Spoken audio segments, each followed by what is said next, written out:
قول الصوارم كي تسترد المظالم، حتى الأراذيل ساموا رسول أهل العزائم. القول قول الصوارم كي تسترد المظالم، حتى الأراذيل ساموا رسول أهل العزائم. ما دنسوا لي حمانا لو طوقته الضراغم، حثالة البغي صالت فأين عهد الحواسم. ناسوا بأننا أبات نذود.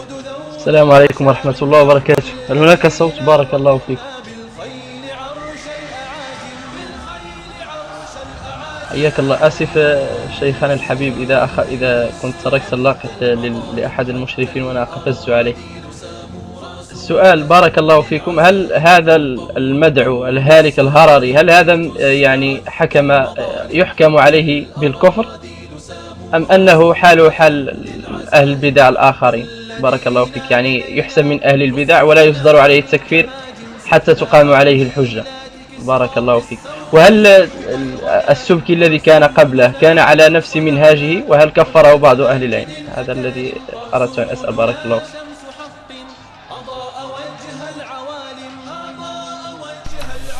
يا ليتك أتيت برجل ثالث تسألنا عن كفره، لأن الله وتر يحب الوتر. اعلم أخي بارك الله فيك أني أنا عادة أتحاشى يعني موضوع التكفير، لكن على كل حال بالنسبة للسبكي فهو أحسن حالة من الحبشي بكثير. نعم، ولذلك لا نكفر السبكي. أما الحبشي فالذي يظهر لي والله أعلم أن الرجل نعم كافر. يظهر لي والله أعلم أن الرجل لأنه يعلم الناس أصول الشرك ويدعوهم إلى ذلك بشتى الطرق والوسائل، ويحارب حربا شعواء كل من يدعو إلى التوحيد وإلى السنة. الرجل يعني نجح في أنه ينشئ جماعة الآن تبحث في بطون الكتب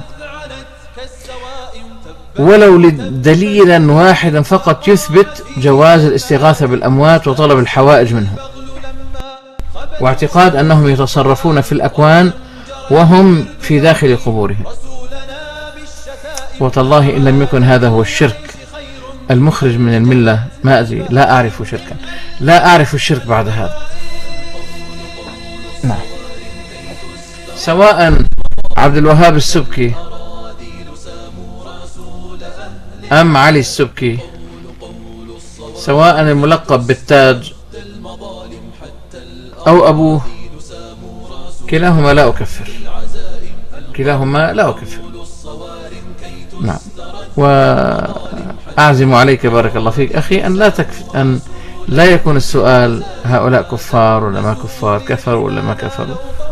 يعني أرجو أن لا تحرص على هذا. يا ليتك تحرص على شيء من طلب العلم، وأن يكون همنا كيف نرد على شبهاتهم، كيف نسد هذه الثغرة. هذه ثغرات، هذه جبهة. نحن الآن على جبهة بيننا وبين أهل البدع، جبهة. نعم. فلا أرى أنه من المجدي أن تحرص مثلا هل بلغوا الكفر ولسه ما بلغوا الكفر. يعني أرجو أنه لحظة بس. ما شاء الله. فلذلك أرى عدم طرق هذا الموضوع، وأن تكون الأسئلة أسئلة لما فيه الفائدة. على كل حال لن أوبخك وما في حال إلى ذلك، لكن أصرف انتباهك إلى ما هو أهم. بارك الله فيك. الناس ولا سيما عوام هؤلاء بكلمتنا وبالدعوة إلى توحيد الله عز وجل. بارك الله فيكم. طيب، الله يحفظكم. كي تسترد المظالم، حتى الأراذيل ساموا